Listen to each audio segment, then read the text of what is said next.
Bom, vamos falar sobre PCC? Segundo revelou o promotor Lincoln Gakia, o PCC já se tornou uma máfia. Os criminosos estão se tornando cada vez mais influentes na política e na sociedade brasileira e chegaram a criar um estudo chamado de Censo do Crime para coordenar e otimizar as operações. A informação foi revelada por estudos do Instituto de Pesquisa Econômica Aplicada, o IPEA. O censo é uma ferramenta que visa coletar informações detalhadas sobre outros grupos criminosos e suas áreas de atuação, censo do crime, tá? Os levantamentos identificam grupos como amigos, inimigos ou neutros e muitas vezes incluem até mesmo o número aproximado de integrantes das quadrilhas, sendo atualizado mensalmente ou a cada 2 meses. Os dados ajudam o PCC a traçar estratégias para o tráfico internacional, definir investimentos, vigiar rivais e também autoridades.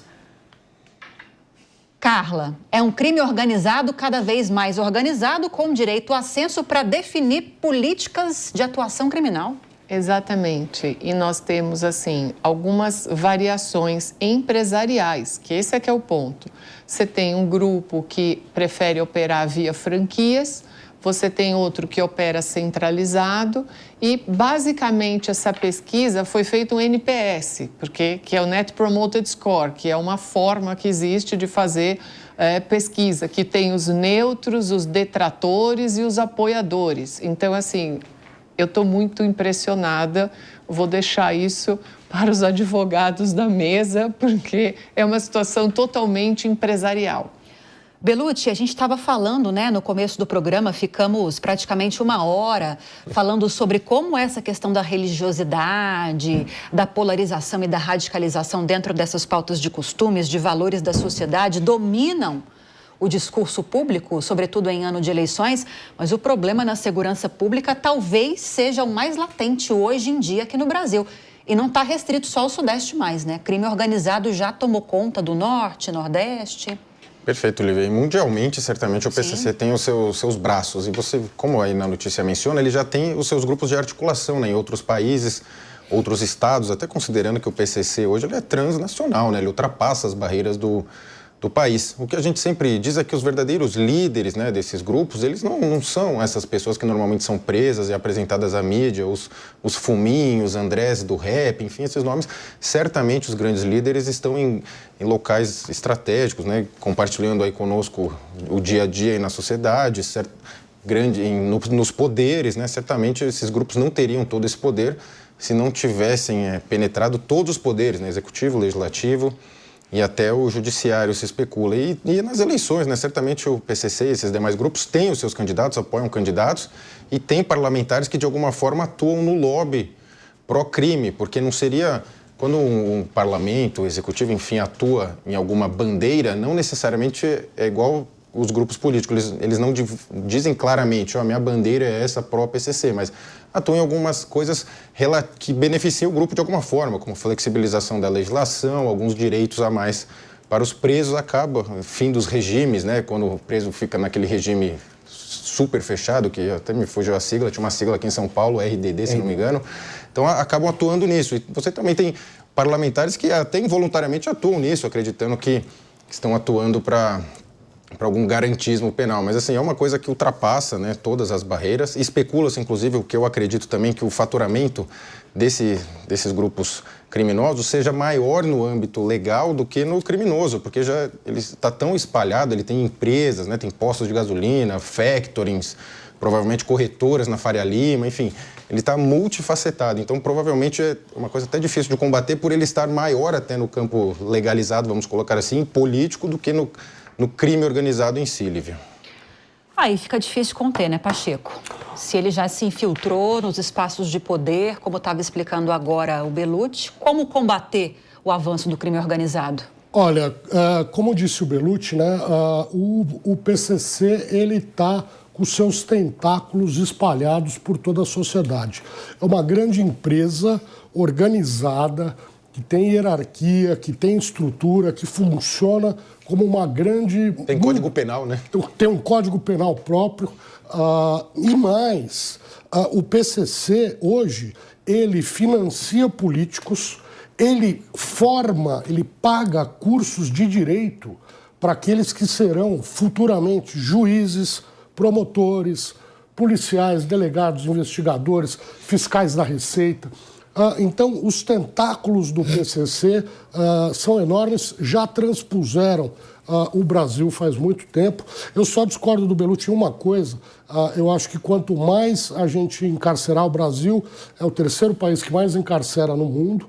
A gente tem que restringir o nosso cárcere para criminosos perigosos e para aqueles que têm o crime como meio de vida, aqueles que em liberdade não deixam de praticar delitos, os reincidentes. Porque a gente tem uma população carcerária gigantesca, o Brasil prende muito, prende mal, e o PCC se vale disso, porque o PCC ele vai buscar os seus quadros, justamente, falava aqui a professora que não há vácuo de poder.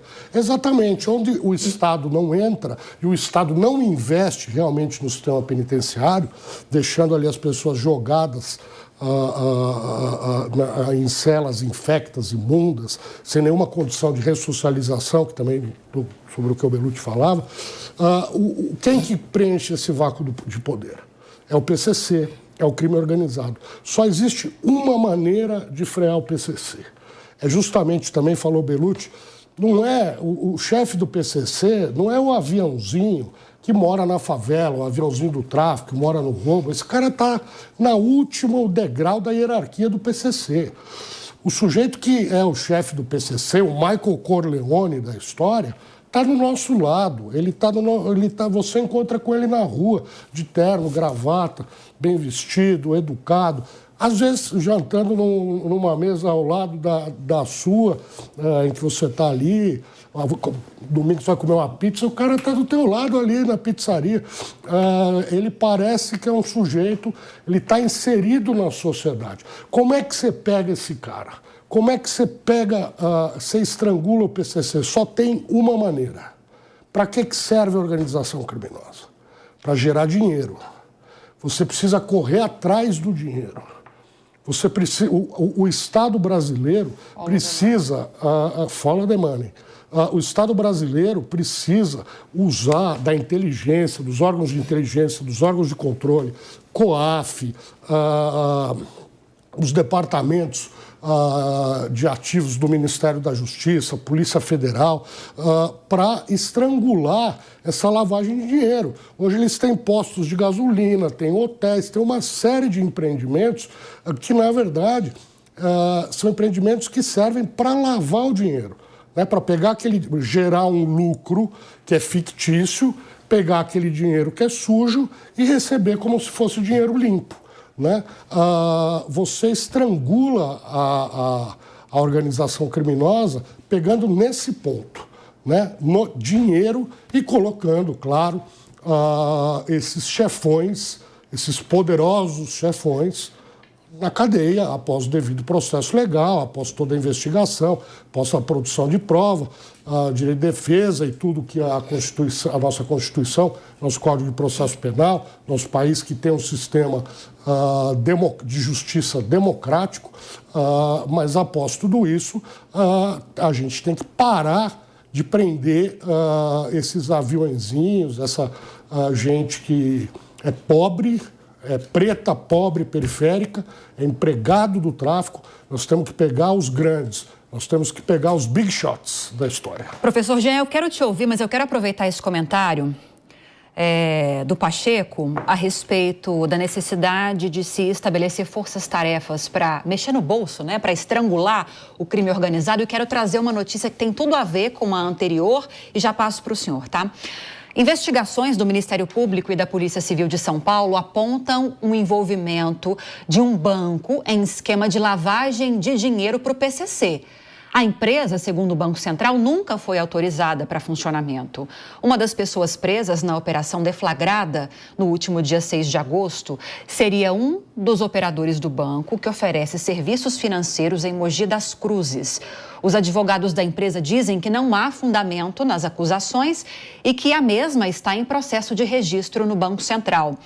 E aí, eu quis trazer essa notícia antes para mostrar justamente essa questão de que é preciso que haja essa força-tarefa para atuar no braço financeiro da organização criminosa, porque uma empresa não vai conseguir funcionar se ela não tiver recursos, né? Esse é o caminho? Pois é. Existe um poeta alemão antigo, Bertolt Brecht, ele fala que fundar um banco e assaltar um banco é a mesma coisa. Isso é uma coisa horrorosa, isso é uma coisa medonha, mas a gente acaba tendo essas compreensões aí. Quando a gente estuda direito tributário, a gente vê que não interessa ao Estado a origem do dinheiro. Se você compra um carro, você assaltou e compra o carro, você vai pagar o imposto independentemente da ilicitude daquele dinheiro. O banco, mais ou menos, aceita esse depósito e tal.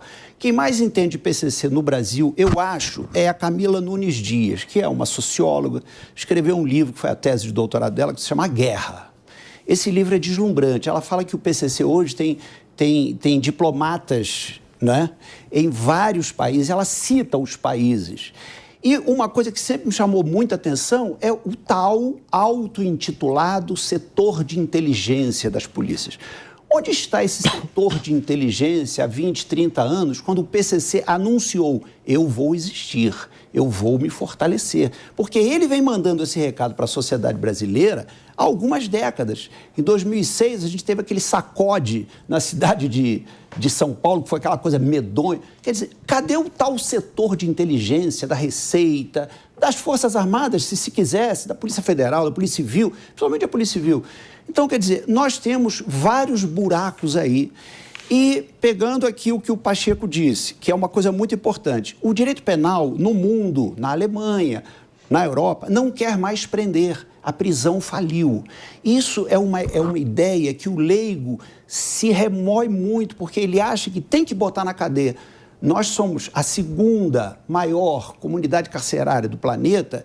Nos últimos 30 anos, o estado de São Paulo fez mais de 10 penitenciárias e nós temos hoje uma crise de roubos e assaltos. A criminalidade aumentou ou diminuiu? Muito, explodiu. Então, quer dizer, o que a gente tem?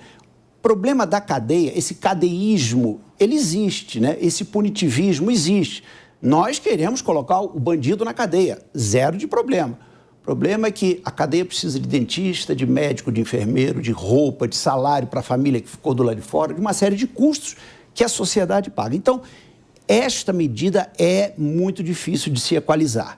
A outra coisa é que o PCC anunciou que ia virar o PCC, que é hoje. Representante na Noruega, no Japão, nos Estados Unidos. Sim, senhora, é uma coisa escandalosa. E os tais setores de inteligência, os autodenominados setor de inteligência, cadê a inteligência? Quer dizer, quem trabalha com filosofia vai dizer, gente, esse setor devia ter um outro nome que não setor de inteligência. Então, estamos esperando, ávidos. Toda a sociedade não quer conviver com crime organizado, isso é uma coisa óbvia. Então, estamos esperando que, efetivamente, esses setores, essas inteligências, saiam para a rua para regularizar esse tipo de situação, para que a gente tenha uma qualidade de vida realmente melhor. Agora, professor, eu gostaria de comentar, Lívia, rapidamente, nessa operação que você mencionou, que teve origem em Mogi das Cruzes, segundo informações que chegaram para mim, foi apreendido algo em torno, foram congelados em contas correntes, algo em torno de 9 bilhões de reais. Mais de 8 bilhões, isso. Mais de 8 bilhões de reais. Com B de bola. É muito dinheiro. É muito dinheiro. Eu soube de um camarada que ele tinha na conta corrente dele 500 milhões de reais. Como é que você tem 500 milhões de reais na sua conta corrente e o banco não te questiona? Como se fosse algo normal. Se eu te fizer um depósito de 10 mil reais, o banco vai comunicar ao COAF. O que o Pacheco está passando dinheiro para a Lívia? Por quê? Qual a justificativa? Agora, como é que um sujeito pode, sem a conivência do banco, sem a conivência dos órgãos de fiscalização, manter 500 milhões de reais na conta? Isso é uma barbaridade. Agora, também, aí que tá, eu sou um crítico da polícia de segurança, da política de segurança pública do governo Tarcísio, mas quando as coisas andam, a gente também tem que falar. Foram no ponto certo. Não adianta ficar indo na Baixada Santista para matar inocente e matar pequeno traficante. É aquilo que a gente está falando. Tem que estrangular essa gente na grana. 9 bilhões de reais. Agora, Carla, é preciso até avaliar, e claro que longe de generalizar, e até pegando um gancho nesse comentário do professor Jean, sobre o funcionamento desses setores de inteligência. E aí eu chamo a atenção, e tem tudo a ver com essa discussão, para o caso Marielle Franco. Como é que funcionou o setor de inteligência da Polícia Civil por lá? O delegado, na época responsável, está sendo investigado por ter feito vista grossa para não dar o andamento devido a essas investigações. Então, não estou dizendo que isso é algo generalizado, mas chama a atenção para o fato de como estão funcionando os setores de inteligência, até onde está infiltrado o crime organizado. Também aproveitando isso que o Pacheco falou. São muitas perguntas e difícil chegar a uma resposta sequer. Sim, esse assunto ele é muito complexo e também dá para piorar um pouco, né? Porque eu vou sempre trazer para a economia e eu sempre digo que em economia tudo pode piorar. Que é a questão, quando o Pacheco fala que a gente precisa seguir o dinheiro, follow the money, esse banco digital que está no assunto específico da nossa pauta, ele não está autorizado pelo Banco Central. Então, aqui eu vou abrir 2 questionamentos. Primeiro, ele era um banco digital não autorizado, ele não tinha autorização para operar. Mas o Banco Central é o órgão específico para isso. Ele é o órgão que precisa regulamentar essa questão. Então, como que um banco opera com volumes dessa questão? Eu vou dar um parâmetro para vocês de referência. Você falou de 9 bilhões. A proporção de 9 para 25, toda a discussão de corte de orçamento público é de 25 bilhões de reais. Você encontra 9 numa operação dessa. É para ter um montante, um terço do que é gasto do orçamento da nossa público problemática. E agora, pensando em mercado financeiro, a gente também tem que jogar uma outra questão aqui na mesa, que é para piorar. Tem um livro espetacular, chama Capitalismo Criminoso, do Stephen Platt, que é o maior conhecido, ele é o maior especialista em lavagem de dinheiro e trabalhou com toda a estrutura do Pablo Escobar. Cada capítulo do livro é uma forma específica de se lavar dinheiro, é o capítulo da Somália, dos piratas da Somália e tudo. Todos passam pelos grandes bancos internacionais. Ele desenha o modelo, ele faz a triangulação, ele explica, pega o banco, informa como foi feito, a finalização jurídica e quanto que o banco teve que pagar. Então, não há estrutura nesse montante que o mercado financeiro não esteja envolvido. E isso é muito importante, a gente precisa colocar isso na pauta. E uma outra que ninguém quer discutir, que é muito complicada, você só chega no montante desse porque tem usuário.